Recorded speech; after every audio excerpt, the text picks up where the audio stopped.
তামাম দুনিয়ায় এখন বহু বিশ্ব নেতা বের হচ্ছে যাদের মা এক ধর্মের, বাবা আর এক ধর্মের। এটা জোরে বলার দরকার। এটা কি বোঝেন আপনি? আন্দাজে দাবি করলেই হবে যে বিশ্ব নেতা? আপনি তার জীবনী পড়ে দেখেন তো। আপনি হাসছেন মানে বুঝে ফেলেছেন?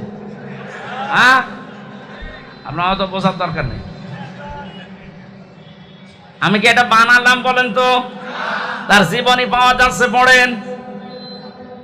আমার ফাঁসি চাই এই বইটা একটু কেনেন। তার মা কোনটা, বাবা কোন ধর্মের আপনি দেখতে পাবেন। তার ছোটবেলার নাম কি সেইটাও আপনি দেখতে পাবেন। বিশ্ব নেতা হয় কি করে বলেন তো? 7টা কারণ পেয়েছি সূরা ইয়াসিনের তাফসীর পড়তে গিয়ে। ওখানে প্রথম নাম্বারে বিশ্ব নেতা যারা দুনিয়ায়, আল্লাহ পাক তাদের রক্তকে কোনো হারাম রক্তে ঢোকান নাই।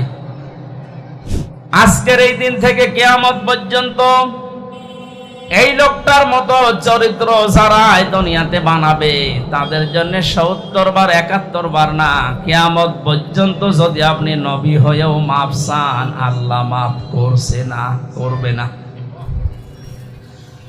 আল্লাহ এখানে সরাসরি যদি আব্দুল্লাহ বিন ওবাই এই শব্দটা দিয়ে দিত তাহলে আয়াতটা আমি পড়তাম না। যেহেতু হোম দিয়েছেন, এটা জমির বহুবচন, এই হোমের ভেতরে ওবাই যেমন আছে, কিয়ামত পর্যন্ত ওর চরিত্র দুনিয়ায় যারা ধারণ করবে তারাও আছে। তাহলে সে নামাজ পড়েছিল, রোজা রেখেছিল, রাসূলের পেছনে নামাজ পড়তো, রোজা রাখতো, ইফতারি করতো, তার দাড়ি, জুব্বা, পাগড়ি, তসবিহ, দস্তরখানা বিছিয়ে খাবার খাওয়া, খাবারের পরে মিষ্টি খাওয়া, মেসাক করা, ওর পুরা জীবন আমি পড়ে দেখেছি, একটা চুল কিচ্ছু কম পাইনি। তাহলে একটা বিষয়ের বিরোধিতা ছিল, দিন এই জমিনে কায়েম হোক, ও এটা চাইতো না।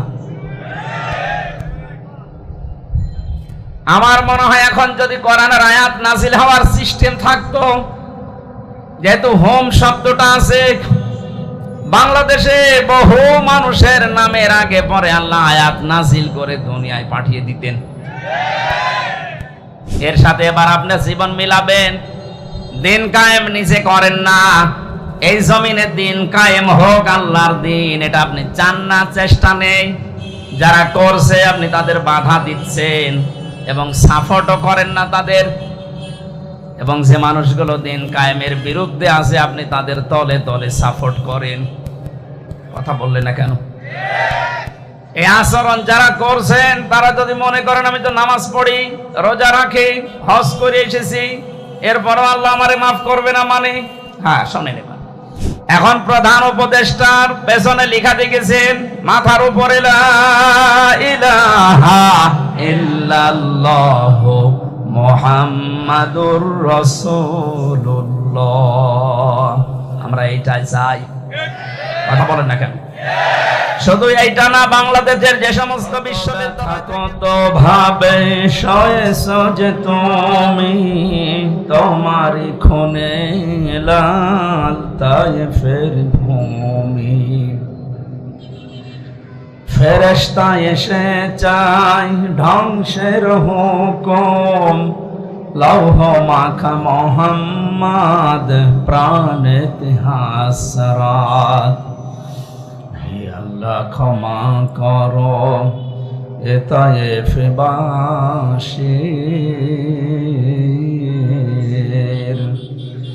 এরা বোঝেনি তো আমি যে মোহাম্মদ, হৃদয়ে মোহাম্মদ। আলহামদুলিল্লাহ।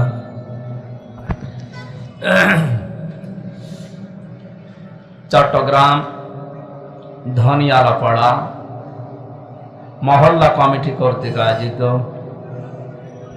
মহাবিশ্বের মহাবিশ্বর আমাদের মালিকের মুখের পবিত্র বাণী কোরআন কারীম, এ বিশ্বের সর্বশ্রেষ্ঠ নেতা, সর্বশ্রেষ্ঠ মানুষ মুহাম্মদুর রাসূলুল্লাহ সাল্লাল্লাহু আলাইহি ওয়াসাল্লাম তার জীবনের উপরে আজকের এই আলোচনা অনুষ্ঠান।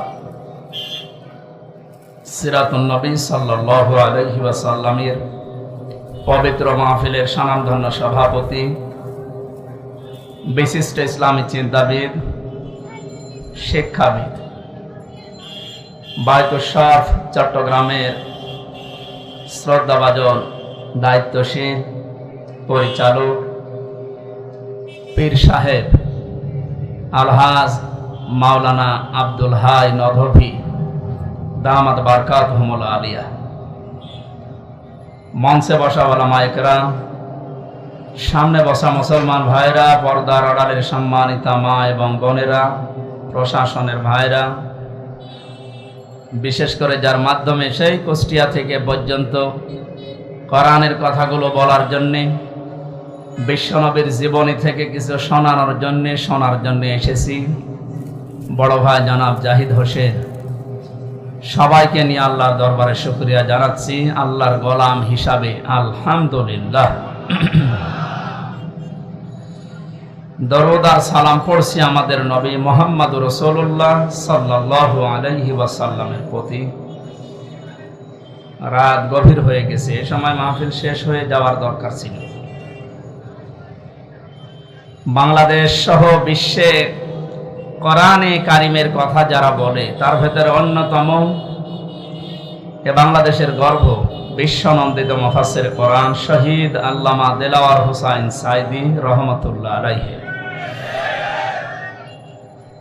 উনি সর্বোচ্চ কথা বলতেন, আমরা দেখতাম রাত 10টা 10:30টায় মাহফিলগুলো শেষ হয়ে যেত। আমরা কি তার চাইতে বড় বক্তা হয়ে গেছি যে আমাদের রাত 11টায় আপনারা তোলেন? এই জন্য স্থান কাল পাত্র ভেদে বাস্তবতার সাথে কাজ করা লাগবে। এখন রাত 11টা বাজে, এখন যদি বলেন না এটা দিনের 11টা হবে, হবে আগস্টের 5 তারিখের আগ পর্যন্ত হতো। একটা মানুষকে আমরা দেখতাম, উনি যা বলতো ও সত্য হোক মিথ্যা হোক ওইটাই। আমার মনে হয় উনি যদি এখন আসতেন আর যদি বলতেন এখন দিনের 11টা, আমরা বলতাম ঠিক আছে। এইরকম একটা অবস্থায় ছিলাম।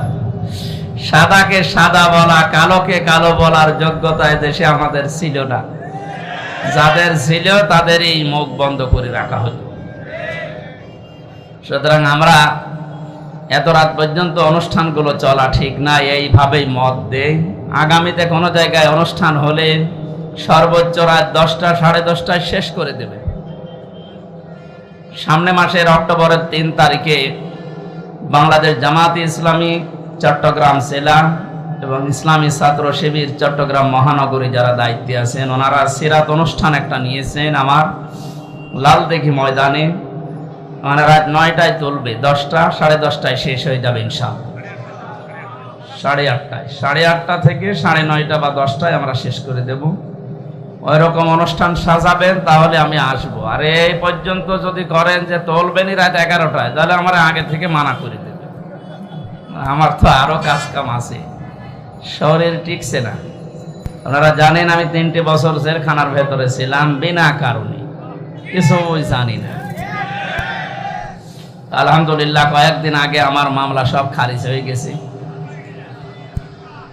যিনি জজ ছিলেন মামলার এই কপি হাতে নিয়ে বলছে আমি কি দেখে রায় দেব, এর ভেতরে কোনো তো মাল নেই, সব বাদ দিয়ে দিলাম।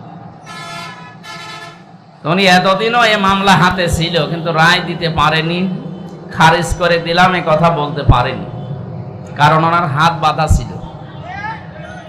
বৈষম্য বিরোধী ছাত্র আন্দোলনে যে 9টা দফা আছে তার ভেতরে অন্যতম দফা এই যে আমরা এদেশে কারো হাত বাঁধা দেখতে চাই না।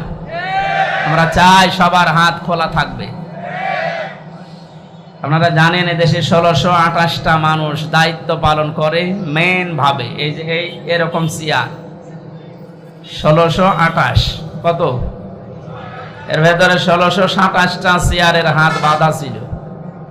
শুধু যিনি হাজী সাহেবা ওনার হাতটা খোলা ছিল। যেহেতু হাত খোলা ছিল, যখন যা মনে করতো তাই করতো। আর বাকি সে কাওয়া কাকু থেকে শুরু করে এই হাসাও মাহমুদ পর্যন্ত আর আমাদের কুষ্টিয়ার হানিফ সহ যারা এই দেশের চেয়ারে ছিল সব যাই বলেন সব চাপার উপরে। এইটাই বাস্তবতা। আপনি মন খারাপ করেন আর মন ভালো করেন, এইটাই বাস্তবতা ছিল। ওনাদের সবার হাত বাঁধা ছিল। কি ছিল? যেহেতু এখন হাত সবার খোলা হয়ে গেছে, আমরা চাই কিয়ামতের আগে দেশে যেন কারো হাত আর বাধা না থাকে। যারা যেখানে দায়িত্ব পালন করবে হাত খোলা অবস্থায় শহীদ আবু সাইদের মতো যেন হাত মেলে দিতে পারে ইনশাআল্লাহ। দল মত জাতি বর্ণ ধর্ম নির্বিশেষে এই অনুষ্ঠানটা আজকে শুধু বাংলাদেশ জামাত ইসলামী আর ছাত্র শিবিরের না, সবার জন্য। হাদা বায়ানুল লিন্নাস হুদাল লিন্নাস। কোরআনে কারীম যেমন সবার জন্য, আজকের এই আলোচনাও হবে সবার জন্য। গত কয়েকদিন আগে দিনাজপুর শহরে 10 জন মানুষ মুসলমান হয়েছে এক স্টেজে আমার কাছে। কোরআনে কারীমের আলোচনা তাদের কাছে ভালো লেগেছে, তারা পছন্দ করেছে, আর আল্লাহ পাক হেদায়েত দিয়েছে। আমরা যেন ওই রকম নিয়ত নিয়ে শুনি যে আমরা যেন হেদায়েত যা পেয়েছি আরো উপরে যেতে পারি। নাকি আমার মতো আপনার মতো কোরআনে কারীম শুনেছিল আব্দুল্লাহ বিন ওবাই, কিন্তু হেদায়েত পায়নি। বলেন না কেন? তারও আমার মতো দাড়ি ছিল, জুব্বা ছিল, পাগড়ি ছিল, হাতে তসবিহ ছিল, নবীর পেছনে নামাজ পড়তো। আপনি নামাজ পড়েন হয়তো বাইতুল শরফে, সে নামাজ পড়তো কাবা শরীফে আর মসজিদে নববীতে। সে নবীদের সাথে ইফতারি করতো রোজাকা অবস্থায়। কোথায় পৌঁছিয়েছিল বলেন তো? হেদায়েত পায়নি। মারা যাওয়ার পরে তার জানাজার নামাজ পর্যন্ত রাসূলুল্লাহকে আল্লাহ পড়তে দেয়নি। ও বলছে সুবহানাল্লাহ। কোন এলাকায় আসলাম? একটা লোকের জানাজার নামাজ পড়তে দিচ্ছে না, যদি সুবহানাল্লাহ বলে। এখানকার শ্রোতা তো মনে হচ্ছে সেরকম মানের শ্রোতা না, এরা তো কখন সুবহানাল্লাহ কখন নাউজুবিল্লাহ। এক লোকের কাছে দোকানে যে লোকজন বলছে, চাচা আপনি চা খান, আপনার ছেলে তো A+ পেয়েছে। বলছে নাউজুবিল্লাহ। অন্তত সেরকম করছে, একটু বুঝে শুনে বলবেন। মসজিদে নববীতে নবীজি বসা 22 জন সাহাবী নিয়ে। কতজন? একটা ছোট্ট বাচ্চা আসলেন, ডাক দিয়ে বলেন, হে রাসূল, আমার বাবা মারা গেছে, আপনাকে 2টা কথা জানাতে বলেছে আমার বাবা। 1 নম্বরে আপনার জুব্বা খুলে দেবেন আমার বাবার জন্য, আমি কাফনের কাপড় বানাবো। 2 নম্বরে আপনি আমার বাবার জানাজা পড়ে তাকে কবরে রাখবেন। নবীজি বললেন ঠিক আছে চলো। 21 জন দাঁড়িয়ে গেছে, 1 জন বসে আছে, হযরত ওমর রাদিয়াল্লাহু তাআলা আনহু। উনি নবীজির জামা টেনে ধরলেন। খুব খেয়াল করে শুনবেন, বাস্তবতার সাথে এই 1500 বছর পরেও মিলে যাবে ইনশাআল্লাহ। নবীজি ডাক দিয়ে বলেন, ওমর জামা ছেড়ে দাও। হযরত ওমর বলেন, ইয়া রাসূলুল্লাহ, যে লোকটার জানাজার নামাজ পড়ার জন্য আপনি দাঁড়িয়ে গেলেন, জায়গায় জুব্বা খুলে দেবেন বলে আপনি ইচ্ছা করেছেন, আপনি জানেন না এই লোকটা আপনার পেছন থেকে 300 মানুষ নিয়ে উহুদের ময়দান থেকে ভেগে গিয়েছিল। আপনি শিশুর মতো ক্রন্দন করেছিলেন ওই দিন, আপনি দয়া করে জামা দেবেন না। নবীজি বললেন, ওমর জামা ছেড়ে দাও, আল্লাহ আমাকে এখনো নিষেধ করে নাই তার জানাজা পড়তে। বদরের ময়দানে যে 14 জন মানুষকে আটক করা অবস্থায় বন্দিশালায় বন্দি করে রাখা হয়েছিল, তাদের ভেতরে আমার চাচা হযরত আব্বাস ছিল। তাকে এত টাইট করে বেঁধে রাখা হয়েছিল। রাতের বেলা বন্দীদেরকে আমি দেখতে গেলাম, যে দেখি আমার চাচা কাতরাচ্ছে। তুমি আমার ডান দিকে ছিলে, আব্দুল্লাহ বিন ওবাই যে মারা গেছে ও আমার পেছনে ছিল বাম দিকে। আমার চাচা আর এই অবস্থা দেখে নিজের জামা ওই দিন খুলে আমার হাতে দিয়েছিল, হে রাসূল এটা আপনার চাচাকে দেন। যেহেতু দুনিয়াতে আমার চাচার একটা উপকার করেছে লোকটা, কিয়ামতের ময়দানে হয়তো এ দাবি তুলতে পারে, এই জন্য আমার জামা দিয়ে ওরে আমি শোধ করে দিলাম। ওর কাছে আমি কোনো ঋণ থাকলাম না, দেন জামা দিয়ে দেন। 22 জনের 21 জন সহ তার সন্তান ওই যে আব্দুল্লাহ, তাকে সহ যাচ্ছেন। বিশ্বনবী জানাজার নামাজ পড়ানোর জন্য কাতার সোজা করে দাঁড়িয়েও গেছেন। শুরু করবেন জানাজা, হঠাৎ জিবরাইল এসে বলেন, হে নবী দাঁড়ান।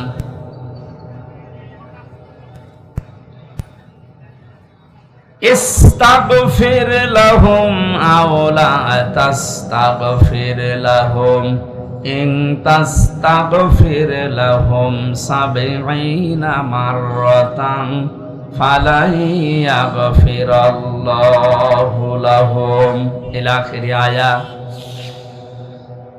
সূরা তাওবা 10 নম্বর পারা 19 নম্বর পৃষ্ঠার প্রথম নাম্বার লাইনের 84 নম্বর আয়াত। এটা 80 নম্বর আয়াত। প্রথম অংশে আল্লাহ জানিয়েছেন নামাজে দাঁড়াবো আমি, হঠাৎ জিবরাইল আমাকে বলে, হে নবী আপনি এই মানুষটার জন্য যদি ক্ষমা চান আর ক্ষমা না চান দুইটাই সমান হবে। এমনকি এর জন্য যদি 70 বারও ক্ষমা চান আল্লাহ মাফ করবে না। তাফসীরে হাক্কানি মুফাসসির লিখেছেন আল্লাহ পাক বলেন 70 মাররাতান পর্যন্ত বলার পরে জিবরাইল থেমে গেছে, কথা বলে না। নবীজি বলেন আমি মনে মনে ভাবছিলাম 70 বার ক্ষমা চাইলে যদি আল্লাহ ক্ষমা না করে, এই লোকটার জন্য আমি 71 বার ক্ষমা চাবো। কতবার? আল্লাহ তো 71 বারের কথা এখানে দেয়নি, 70 বারের কথা দিয়েছেন। ও চট্টগ্রামবাসী, মাথায় যদি মগজ থাকে, বুদ্ধি যদি থাকে, একটু বুদ্ধি খাটান, মেধা খাটান। 70 বার নবীজি মাফ চাবে তার জন্য নিয়ত করছে। হঠাৎ জিবরাইল পরের শব্দগুলো নাযিল করলেন, হে নবী এর জন্য 70 বার না, ফালাই ইয়াগফিরাল্লাহু লাহুম। ইয়াগফির এটা মজারে, বর্তমান ভবিষ্যৎ, প্রেজেন্ট ফিউচার। মজারের আগে লান আসলে অর্থ হয় কখনোই হবে না। হে নবী আপনি এর জন্য শুধু না, এই যে মাঝখানে ফা আছে আর শেষে আছে হুম, আজকের এই দিন থেকে কিয়ামত পর্যন্ত এই লোকটার মতো চরিত্র যারা দুনিয়াতে বানাবে তাদের জন্য 70 বার 71 বার না, কিয়ামত পর্যন্ত যদি আপনি নবী হয়েও মাফ চান আল্লাহ মাফ করছে না, করবে না। আল্লাহ এখানে সরাসরি যদি আব্দুল্লাহ বিন ওবাই এই শব্দটা দিয়ে দিত তাহলে আয়াতটা আমি পড়তাম না। যেহেতু হোম দিয়েছেন, এটা জমির বহুবচন, এই হোমের ভেতরে ওবাই যেমন আছে, কিয়ামত পর্যন্ত ওর চরিত্র দুনিয়ায় যারা ধারণ করবে তারাও আছে। তাহলে সে নামাজ পড়েছিল, রোজা রেখেছিল, রাসূলের পেছনে নামাজ পড়তো, রোজা রাখতো, ইফতারি করতো, তার দাড়ি, জুব্বা, পাগড়ি, তসবিহ, দস্তরখানা বিছিয়ে খাবার খাওয়া, খাবারের পরে মিষ্টি খাওয়া, মেসাক করা, ওর পুরা জীবন আমি পড়ে দেখেছি একটা চুল কিচ্ছু কম পাইনি। তাহলে একটা বিষয় ওর বিরোধিতা ছিল, দিন এই জমিনে কায়েম হোক, ও এটা চাইতো না। আমার মনে হয় এখন যদি কোরআনের আয়াত নাজিল হওয়ার সিস্টেম থাকতো, যেহেতু হোম শব্দটা আছে, বাংলাদেশে বহু মানুষের নামের আগে পরে আল্লাহ আয়াত নাজিল করে দুনিয়ায় পাঠিয়ে দিতেন। আদম আলাইহিস সালামের জামানায় কোরবানির সিস্টেম ছিল, চাটিয়াল ময়দানে মানুষেরা কোরবানি রেখে আসতো, আকাশ থেকে আগুনের ঝলক এসে পুড়িয়ে ফেলতো। যারটা হালাল টাকা ওটা পুড়ে যেত, আর যারটা টাকা হারাম, এই দরবেশের মতো, এত পুরাটাই হারাম। 36,000 কোটি টাকার মালিক লোকটা, ঋণ করেছে। আপনি চিন্তা করেন তো, ও যদি 100 বার দুনিয়ায় হায়াত পায়, এর ঋণ সব দিতে পারবে? আমরা অনেকেই বলি সাদগায়ে জারিয়া, যে মাওলানা বলছিল সাদগায়ে জারিয়ার নাম শুনলে বুক ভরে যায়। আরে ভাই, সাদগায়ে জারিয়া যেমন আছে, গোনায়ে জারিয়াও আছে। গোনায়ে জারিয়া নেই? এই লোকটা কত মানুষের টাকা আত্মসাৎ করেছে বলেন এবার। যতদিন পর্যন্ত এই বাংলাদেশ থাকবে, ও হয়তো মারা যাবে আর 5-7 বছর 10 বছর পর। মেরে খেয়েছে, আত্মসাৎ করেছে, তাদের সন্তান আদি আসবে, তারপরে তার সন্তান পরবর্তী প্রজন্ম আসবে, ওর নাম শুনলে গালি দেবে, হারামি দরবেশ। ও যে হারামি, ওর দাড়ি কাটার দিনই আমি বুঝে ফেলেছি। শুধু ও না, আমার তো মনে হয় ওই দলে যারা আছে আপনি তাকান, এদের যে দাড়ি, এদের যে টুপি, এদের যা, এগুলো সব মেকি মানুষ দেখানো ছাড়া কিচ্ছু না। এটা একটা মানুষ এত সুন্দর সাদা দাড়ি কেটে ফেলতে পারে? ওর যা চেহারা সুরত হয়েছিল, ওর বউ পর্যন্ত মনে হয় চিনা সম্ভব না।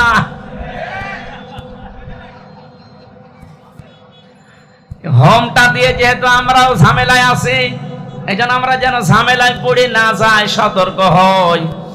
এই বাংলাদেশে যারা দিন কায়েম করতে চায় না, যারা বাধা দেয়, তারা কাফের, আর যারা সাপোর্ট করে না তারা মুনাফিক।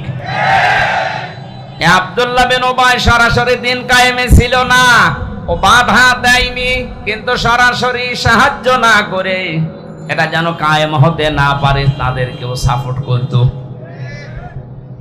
এর সাথে এবার আপনি জীবন মিলাবেন। দিন কায়েম নিজে করেন না, এই জমিনে দিন কায়েম হোক, আল্লাহর দিন, এটা আপনি চান না, চেষ্টা নেই। যারা করছে আপনি তাদের বাধা দিচ্ছেন এবং সাপোর্টও করেন না তাদের, এবং যে মানুষগুলো দিন কায়েমের বিরুদ্ধে আছে আপনি তাদের তলে তলে সাপোর্ট করেন। কথা বললেন না কেন? এই আচরণ যারা করছেন, তারা যদি মনে করেন আমি তো নামাজ পড়ি, রোজা রাখি, হজ করে এসেছি, এরপরও আল্লাহ আমারে মাফ করবে না, মানে হ্যাঁ, শোনেন এবার সূরা আরাফ 8 নাম্বার পারার 20 নাম্বার পৃষ্ঠার 3 নাম্বার লাইনের 83 নাম্বার আয়াত সূরা আরাফের। আল্লাহ পাক বলেন, লূত আলাইহিস সালামের জামানায় 2 জন ফেরেশতাকে আমি পাঠালাম আসরের সময়, ডাক দিয়ে বললাম, লূত নবী উম্মতদেরকে নিয়ে চলে যান এখান থেকে, মাগরিবের সময় আল্লাহর গজব এখানে নাজিল হবে, কিন্তু সাবধান আপনার স্ত্রীকে নেবেন না। ফাজাইনাহু ওয়া আহলাহু ইল্লা মারাতাহু কানাত মিনাল গাবিরিন। খুব খেয়াল করে শোনেন, আমি গতানুগতিক কথা বলছি না, শিক্ষা নিয়ে আসবো এখান থেকে ইনশাআল্লাহ। কোন সূরা বললাম? আরাফ, আয়াত নাম্বার 83। বলেন বলেন। যত তাফসীর আছে বাংলায় এখন বেরিয়েছে, এগুলো মিলিয়ে দেখবেন, একটা বাস্তবতা চলে আসবে সামনে। ইল্লাম রাতাহু, আপনি স্ত্রীকে নেবেন না। কারণ কি? লূত নবীর স্ত্রীর চরিত্র খারাপ ছিল না। কোন নবীর স্ত্রীর চরিত্র দুনিয়ায় খারাপ ছিল না, তারা চরিত্রহীনা ছিল না। কারণ কোন নবীর রক্ত আল্লাহ কোন হারাম জায়গায় প্রবেশ করার নাই। কথা বুঝতেছে? তারা হয়তো বিরোধিতা করেছে, বাতিলকে গোপনে সাপোর্ট করেছে, কিন্তু কোন হারাম রক্তের ভেতরে আল্লাহ নবীদের রক্ত প্রবেশ করার নাই। কারণ এই পৃথিবীতে নবীরা ছিলেন বিশ্ব নেতা। কি ছিলেন? আরো জোরে বলেন। কিয়ামত পর্যন্ত নবীদের নেতৃত্বই টিকে থাকবে। তাহলে নবীরা যেহেতু নেতা, নেতা হওয়ার 7টা গুণ লাগে। তার 1 নম্বরে তাদের জন্ম। প্রতিটি নবী ছিলেন বৈধ জন্মের অধিকারী। হযরত ঈসাকে নিয়ে অনেকে কথা বলে যে ওনার বাবা নেই, ওনার জন্ম না। হযরত ঈসা দোলনায় থেকেই বলেছিলেন, আলা ইন্নী আবদুল্লাহ, তোমরা যারা আমাকে বৈধ অবৈধ এই মানদণ্ডে উল্টাপাল্টা কথা আমার চরিত্রে লাগাতে চাও, শুনে নাও, আমি পরিচয় তুলে ধরলাম, আমি আল্লাহর বান্দা। আতানিয়াল কিতাব ওয়া জাআলানি নাবিয়্যা। আল্লাহ আমাকে কিতাব দিয়েছে এবং এ জামানার নবী করে পাঠিয়েছে। দোলনায় থাকতে কেউ কথা বলতে পারে না, এইটাই পৃথিবীতে মানুষ জানে। কিন্তু তিনজন মানুষকে আল্লাহ তাদের মুখ দিয়ে দোলনা থেকে মায়ের কোলে বসিয়ে কথা বলিয়ে চরিত্রের গ্যারান্টি দিয়েছেন। জোরে বলেন সুবহানাল্লাহ। হযরত ইউসুফ নবীর চরিত্রের গ্যারান্টি দিয়েছিল যে বালকটা, ওইটাও দোলনায় বসে মায়ের কোলে বসে কথা বলেন না। আর একজন আল্লাহর ওলির চরিত্রের গ্যারান্টি দিয়েছিল কোলে বসে একটা বাচ্চা, আর এদিকে হযরত ঈসা। এই তিনজন মানুষ একেবারে দোলনায় মায়ের কোলে বসে জবান থেকে মানুষের মতো কথা আমাদের মতো স্পষ্ট ভাবে জানিয়েছে, আমি অবৈধ না, আমি আব্দুল্লাহ, আল্লাহর বান্দা। কেন আমি আল্লাহর বান্দা দাবি করছি? আল্লাহ আমাকে কিতাব দিয়েবে সামনে এবং জামানার নবী করে আমাকে আল্লাহ পাঠিয়েছেন। ও চট্টগ্রামবাসী, এখান থেকে মুফাসসিরিন ইকরাম শিক্ষা বের করেছেন, পৃথিবীর প্রতিটি নবী যেহেতু জামানার নেতা, আর নেতাদের 7টা বৈশিষ্ট্যের প্রথম বৈশিষ্ট্য তারা কোনোদিন অবৈধ না। কোন হারাম রক্তের ভেতরে আল্লাহ বিশ্ব নেতা যারা হবে তাদের রক্ত প্রবেশ করার নাই। অথচ বাস্তবতা পুরা উল্টা। তামাম দুনিয়ায় এখন বহু বিশ্ব নেতা বের হচ্ছে যাদের মা এক ধর্মের, বাবা আর এক ধর্মের। এটা জোরে বলার দরকার। এটা কি বোঝেন আপনি? আন্দাজে দাবি করলেই হবে যে বিশ্ব নেতা? আপনি তার জীবনী পড়ে দেখেন তো। আপনি হাসছেন মানে বুঝে ফেলেছেন? হ্যাঁ, আপনার অত বোঝার দরকার নেই। আমি কি এটা বানালাম বলেন তো? তার জীবনী পাওয়া যাচ্ছে, পড়েন। আমার ফাঁসি চাই এই বইটা একটু কেনেন। তার মা কোনটা, বাবা কোন ধর্মের আপনি দেখতে পাবেন। তার ছোটবেলার নাম কি সেইটাও আপনি দেখতে পাবেন। বিশ্ব নেতা হয় কি করে বলেন তো? 7টা কারণ পেয়েছি সূরা ইয়াসিনের তাফসীর পড়তে গিয়ে। ওখানে প্রথম নাম্বারে বিশ্ব নেতা যারা দুনিয়ায়, আল্লাহ পাক তাদের রক্তকে কোনো হারাম রক্তে ঢোকান নাই। হযরতে লূত নবীর স্ত্রীর চরিত্র খারাপ ছিল না, সে বেশ্যা ছিল না, সে চরিত্রহীনা ছিল না, সে জেনা ব্যভিচার করে নাই, সে ভালো মানুষ। কিন্তু তলে তলে চরিত্রহীন যারা তাদেরকে সাপোর্ট করত। কথা বলেন না কেন? আপনি বলেন তো এই আয়াত থেকে কি পেলেন? নিজে ভালো মানুষ, নিজে নামাজ পড়ে, রোজা রাখে, দাঁড়িয়ে আছে, জুব্বা আছে, হজ করে আসে, নিজের বউ পর্দায় থাকে, কিন্তু তলে তলে এমন মানুষকে সাপোর্ট করে যার চরিত্র ভালো না। এরকম মানুষ দেশে নেই? যারা ইসলামী শিক্ষাকে ধ্বংস করে খ্রিস্টান, ইহুদি এবং হিন্দুদের শিক্ষা ব্যবস্থা জারি করার চেষ্টা চালিয়েছিল, তাদেরকে আপনি সাপোর্ট করেন, তাদেরকে সমর্থন জানান, তাদেরকে মহব্বত করেন, ভালোবাসেন। আর আপনি বলেন আমি নামাজ পড়ি, রোজা রাখি, হজ করে এসেছি। আপনার অবস্থাও লোক নবীর স্ত্রীর মতোই হবে। আমি এর চাইতে আর নিচে নামতে পারলাম না। সুতরাং এর পরও যদি কেউ না বোঝার ভান করে থাকেন, ওটা আপনার উপরে ছেড়ে দিলাম। আমি যে কথাটা তুলতে চেয়েছিলাম এখানে, এই যে লোকটার নাম বলছিলাম, আল্লাহ পাক যদি শুধুমাত্র এর জানাজা পড়তে নিষেধ করতেন, কবরের পাশে দাঁড়িয়ে দোয়া করতে নিষেধ করতেন, তাহলে নামটা সরাসরি কোরআনে আল্লাহ দিয়ে দিতেন। ওর নাম আল্লাহ না দিয়ে জমির দিয়েছেন হোম। তার মানে কিয়ামত পর্যন্ত আয়াতটা থাকবে, ওর মতো চরিত্র দুনিয়া যাদের হবে তাদেরও জানাজা পড়া কবরে দেওয়া জায়েজ নেই। জেলখানাতে আমার সাথে মাওলানা মামুনুল হক 3 বছর আমার পাশের রুমে ছিলেন। এক জায়গায় সকালের আর দুপুরের খাবারটা আমরা খেতাম।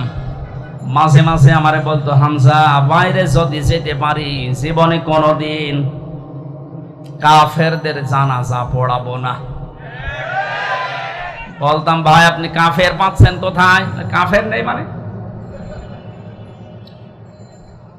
আমরা এখানে অনেকেই যারা বসে আছি, অজু করলে অজু ভেঙে যায় 7টা কারণে, এটা অনেকে জানেন না? নামাজ পড়লে নামাজ ভেঙে যায়, নষ্ট হয়ে যায় 19টা কারণে, এটা জানেন তো? আমাদের যে ঈমান এনেছি, ঈমান যে ভেঙে যায় 10টা কারণে, আমার মনে হয় অনেক মানুষ জানেই না। ঈমান ভেঙে যায় কোন কারণে? এই পৃথিবীতে কাউকে যদি কেউ আল্লাহর ঊর্ধ্বে মনে করে, তার ঈমান ভেঙে যায়। আর যারা শিরক করে, বেদাত করে, ওদের ঈমান ভেঙে গেছে এই কারণে, কারণ ওরা আল্লাহর রাসূলকে আল্লাহর উপরে তুলে ফেলেছে। এক কথা বলেন না কেন? যেখানে যার স্থান আপনি ওই জায়গায় রাখবেন। আল্লাহর উপরে রাসূলকে তুলে ফেলেছেন, এই জন্য আপনি শিরক করছেন, বেদাত করছেন, আপনার ঈমান ভেঙে গেছে। আপনার দাড়ি হয়তো আমার মতো আছে, জব্বা আছে, কিন্তু আপনার ঈমান নেই, আপনার ঈমান ভেঙে গেছে।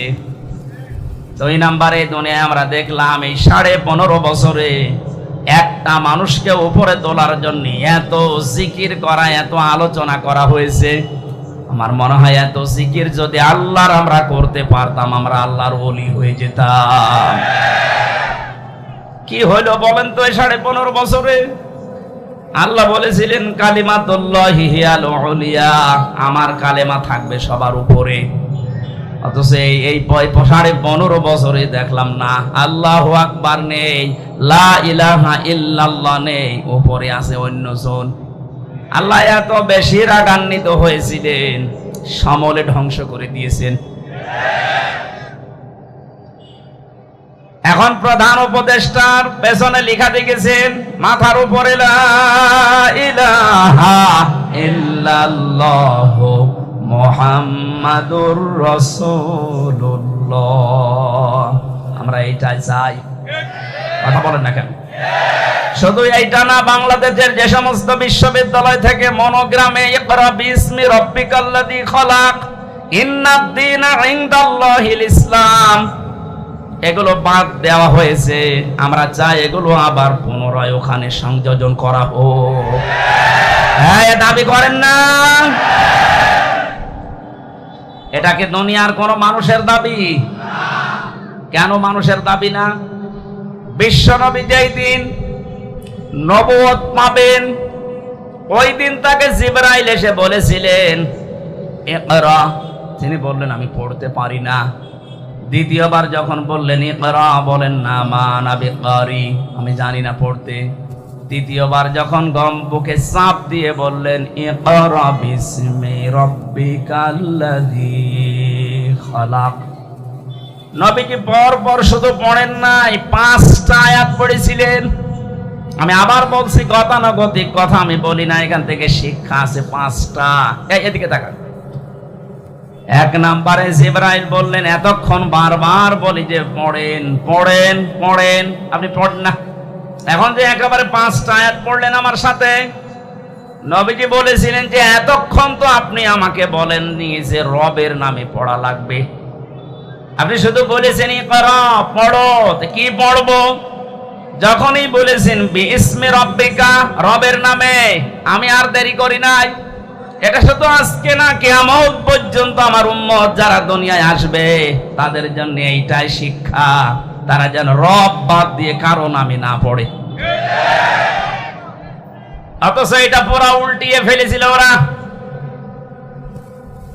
আল্লাহর নামে পড়াশোনা বাদ দিয়ে বাবার নামে আরম্ভ করেছিল।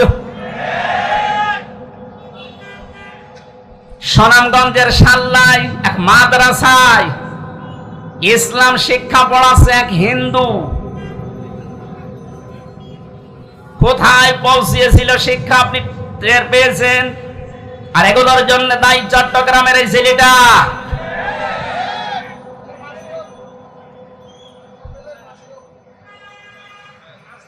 কোথায় পাঠিয়েছে আমাদেরকে শিক্ষায়, যেখানে নবীজি নবুয়ত পাওয়ার প্রথম তিনি বললেন না আমি কি পড়বো, আপনি তো এতক্ষণ পর্যন্ত রবের নাম বলেননি।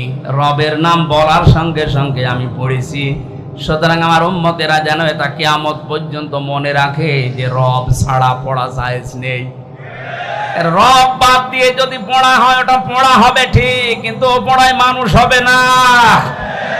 আমি এই যে এই চোখে দেখেছি,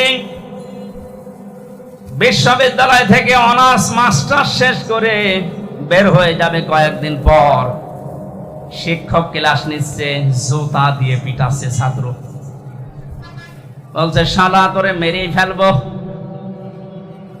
শিক্ষক বলছে বাবা তুই আমারে মাফ কর, জীবনে আমি আর ক্লাস নেব না। বলে না, তোরে মেরে ফেলবো। এটা ছাত্র, এটা কি? আমি তোকে এইটাও দেখেছি, যারা বিস্মি রব্বিকাল্লাযী খালাক রবের নামে পড়া আরম্ভ করে, বয়স মাত্র 6.5-7 বছর, শিক্ষক অজু করছে, ছাত্র পায়ে পানি ঢেলে দিচ্ছে, ওইটাও তো ছাত্র। ওটা মাস্টার্স করছে, আর এটা কেবল শুরু করেছে ইকরা বিস্মি, এটাও ছাত্র। রবের নামে পড়ার রবের মায়েরে পড়ার পার্থক্য দেখলেন? আহ্বান জানাবো এখন থেকে আপনার ছেলে হোক আর মেয়ে হোক, 3টা বছর অন্তত যেখানে রবের নামে পড়ানো হয় 3 বছর পড়াবেন। এরপর আপনি যেখানে দেবেন ইচ্ছা দেন, আমি নিষেধ করি না। 2টা গ্যারান্টি দিয়ে গেলাম, কোনোদিন এই ছেলে মেয়ে নেশা করবে না। কোনোদিন আপনার এই ছেলে মেয়ে আপনাকে বৃদ্ধাশ্রমে রেখে আসবে না। আর যারা রবের নামে বাদ দিয়ে বাইরের নামে পড়ে, তাকান তাদের চরিত্রের দিকে। শিক্ষক ধরে যারা পিটাতে পারে, ওরা বাবা মাকে পিটাবে 1 আর 2। বৃদ্ধ বয়সে তারাই আপনাকে বৃদ্ধাশ্রমে রেখে আসবে।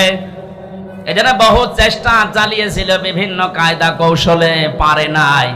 আর আমার যা মনে হচ্ছে এখন যে দৃশ্য আরম্ভ হয়েছে দেশে, কিয়ামতের আগে কেউ পারবেও না ইনশাআল্লাহ।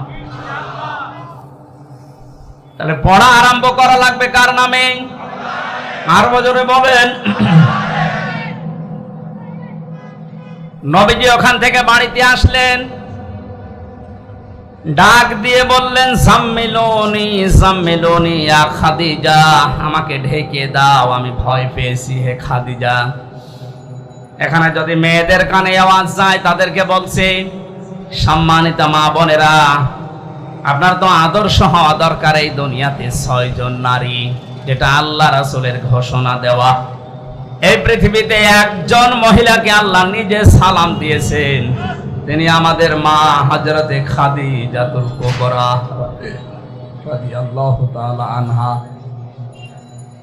কোন জায়গায় পৌঁছালে আল্লাহ নিজে সালাম দেয় বলেন তো? হযরতে খাদিজা বললেন আপনি ভয় পাবেন না।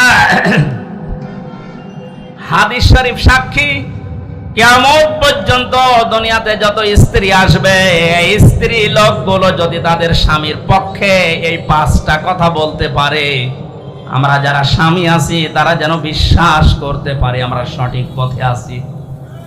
1 নম্বরে হযরতে খাদিজা বলেছিলেন কাল্লা, কখনো না, আল্লাহি মা ইখসিকাল্লাহু আবাদান, আল্লাহর কসম আল্লাহ আপনাকে কোনোদিন অপমান অপদস্থ করতে পারে না।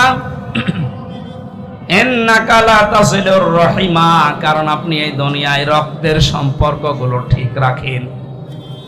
স্ত্রী সার্টিফিকেট দিচ্ছে, স্বামী আপনি ভয় পাবেন না, কোন দুষ্ট জিন পরী কেউ আপনাকে ভয় দেখাতে পারে না, কারণ আপনি রক্তের সম্পর্ক ঠিক রাখেন। তাহলে হাদিস দ্বারা বোঝা যায়, এটা বুখারী শরীফের হাদিস, 3 নাম্বার হাদিস। নবীজির স্ত্রীর এই কথার দ্বারা বোঝা যায় যে স্বামীগুলো মানুষের সাথে তাদের রক্তের সম্পর্ক ঠিক রাখে, তাদের জিন পরী ভূত পেতী এগুলো ভয় দেখাতে পারে না। আমাদের আজ ভয় দেখায় কারণ আমরা রক্তের সম্পর্কগুলো ঠিক রাখতে পারি না। এই কথা বলে না কেন? নিজের আপন বোন গরিবের জন্য খবর নেয় না, ধর্ম বোন পাতিয়েছে ফেনীতে মাসে 3 বার করে যায়। বেশি বলে ফেললাম? সম্মানিত মা বোনেরা, যে পয়েন্টটা বললাম প্রথমে, এটার জন্য আপনিও দায়ী। খাদিজাতুল কুবরা সারা জীবন তিনি জানিয়েছেন, হে নবী আপনি যাই করেন, আপনার রক্তের সম্পর্ক যাদের যাদের সাথে আছে এইগুলো আপনি অটুট রাখেন, ঠিক রাখেন। আমরা এমন বউ পেয়েছি রক্তের সম্পর্ক ঠিক রাখার জন্য তাকিদ দেওয়া দূরের কথা, আরো যেন নষ্ট হয় সেই কাজ করে। অনেক স্ত্রী আছে তার কারণে আমি আমার ভাইয়ের সাথে, বোনের সাথে, ফুফুর সাথে, চাচার সাথে, মা বাবার সাথে সঠিক সম্পর্ক রাখতে পারি না। এরকম বউ দেশে নেই? কার বউ এরকম? হাত তোলেন তো। না, আন্দাজে বলবেন না ভাই। মেয়েদের উপর আন্দাজে দোষ দিচ্ছেন মানে? এরকম বউ তো চট্টগ্রামে থাকার কথা না।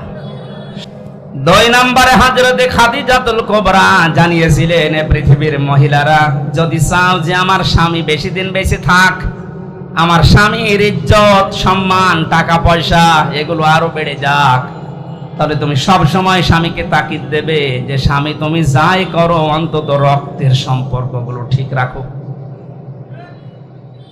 কোরআনে কারীম জানিয়েছে, ইয়াসআলুনাকা মাযা ইউনফিকুন কুল মা আনফাকতুম মিন খায়রিন ফালিল ওয়ালিদাইনি ওয়াল আকরাবিন ইলা আখির আয়াত। সূরা বাকারার ভেতরে আছে 2 নম্বর পারা 12 নম্বর পৃষ্ঠা 13 নম্বর লাইনের 215 নম্বর আয়াতের প্রথম অংশে আছে। এটা তাফসিরে ইবনে কাসির পাবেন। আল্লাহ পাক বলেন, নবী, দুনিয়ার মানুষ যদি আপনাকে বলে যে টাকা পয়সা খরচ করব কোথায়, আমি এতদিন টাকা পয়সা উপায় করি না, এখন উপায় করা শিখেছি, এখন আমি ইনকাম করি, জীবনের প্রথম ইনকামের টাকা আমি কোথায় দিয়ে আসব? কোন মাজারে, কোন কবরে, কোন দরগায়, কোন পীর সাহেবের দরবারে? আল্লাহ বলেন না, প্রথম পয়সা জীবনে উপায় করলেই খরচ করবা ভালো কাজে। কি কাজে? বলেন বলেন। এই ব্যাখ্যাটা যদি আমরা বাংলাদেশে যত পীর সাহেব আছে তাদের কাছে ছেড়ে দিতাম, তারা তাদের নিজের দরবারের দিকে টেনে ব্যাখ্যা করতো যে ভালো কাজ পাও না, এ দরবারে দিয়ে যাও, এটাই ভালো কাজ। কথা বলেন না কেন? যারা এদেশে ইসলামী আন্দোলন করে তাদেরকে যদি বলতেন যে ভালো কাজ, ওরা বলতো ভালো কাজ খুঁজে পাচ্ছেন না, মিছিল হবে এখন, এখানে দিয়ে যান। কথা বলছেন না কেন? পৃথিবীতে যারা জীবন চিল্লা দিয়ে বেড়াচ্ছে তাদেরকে যদি জিজ্ঞাসা করতেন যে ভালো কাজে খরচ করার কথা, যে ভালো কাজ কোনটা, তারা বলতো ভালো কাজ খুঁজে পান না। সকাল সন্ধ্যা যারা আল্লাহর দিকে মানুষকে ডাকে, 3 দিন 40 দিন জীবন চিল্লায় যারা চলে যাচ্ছে, এদেরকে দেন। কথা বলেন না কেন? আল্লাহ পাকের জন্য নিজের হাতে ব্যাখ্যা রেখেছেন, কারো হাতে ছেড়ে দেননি। রব্বুল আলামিন বলেন ভালো কাজ কোনটা, এবার শোন, ফালিল ওয়ালিদাইনি ওয়াল আকরাবিন। এই পৃথিবীতে যত ভালো কাজ আছে 1 নাম্বার ভালো কাজ হচ্ছে মা বাবার জন্য খরচ করা। সুবহানাল্লাহ বলতে পারেন নাই? আজ অনেকে চলে যাচ্ছে সেই সিলেটে, সেই বরিশালে, চট্টগ্রামে। না, আপনার জন্য আপনার জীবনের প্রথম টাকা খরচ করার দায়িত্ব আপনার মায়ের জন্য, বাবার জন্য। এদের চাইতে বড় পীর দুনিয়ায় আর নেই। কথা বলেন ঠিক কিনা? 2 নম্বরে ওয়াল আকরাবিন, নিকট আত্মীয় যারা, তাদের জন্য খরচ করেন। কোরআন আমাদেরকে যেটা জানিয়েছে তার বাইরে যদি আমরা ইসলাম মানতে যাই, ওটা ইসলাম হবে না বেদাত হবে? আল্লাহ আমাদেরকে বাঁচান, বলেন আমিন। কি বৃষ্টি হচ্ছে? হ্যাঁ,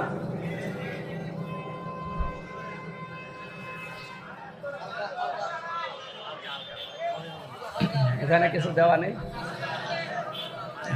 পুরাটা দেওয়া আছে। আর আমার মনে হয় এই মানুষগুলো ভেতরে ঢোকা যেত না, বাইরে তো বৃষ্টিতে ভিজছে, এভাবে তো হবে না ভাই। না, এক কাজ করেন, আমি সবাই দাঁড়িয়ে পড়েন, সবাই দাঁড়ান, ওনাদের ভেতরে ঢুকতে দিন। কি করবেন এখন?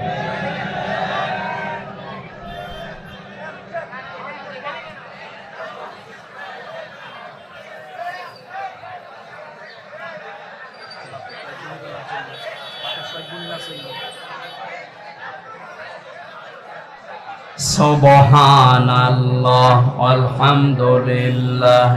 এই ভেতরে ঢুকতে পারলে ঢোকেন, নাই তো কোনো দোকানে মোকানে যান। কোন দোকানপাটে যান, এখানে থাকবেন না, এই ভিজে যাবেন। এখান থেকে যান যান যান। রাস্তার উপরে আমার মনে হয় এভাবে না দিয়ে কোনো স্কুলে দিলে ভালো হতো। এইভাবে হয় না, সব সময় গাড়ি ঘোড়া চলছে, কখন কি হয়ে যায়। হ্যাঁ, বৃষ্টি তো জোরে আসতেছে, হবে না।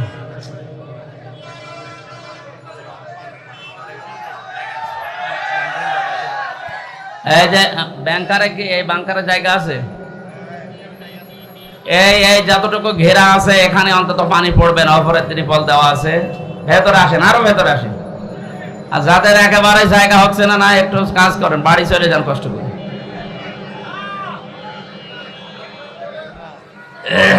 সুবহানাল্লাহ, আলহামদুলিল্লাহ, লা ইলাহা ইল্লাল্লাহ, সুবহানাল্লাহ।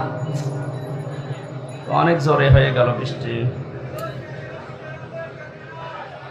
এখানে মসজিদে যাওয়া যায় না? মসজিদে যান, এইভাবে হবে? কিভাবে দেখেন বৃষ্টি কত জোরে পড়ছে। হ্যাঁ,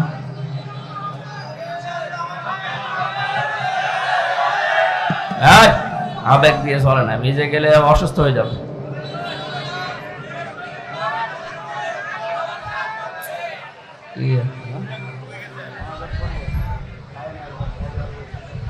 হবে হবে বললে হবে, ওই মানুষগুলো বাঁচাবে কিনা, কষ্ট হলে মানুষকে।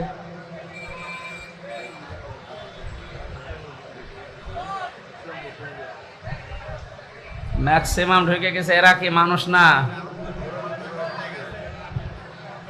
এভাবে তো হবে না। এই মার্কেটের ভেতরে তো মানুষ, কোথায় ঢুকবে?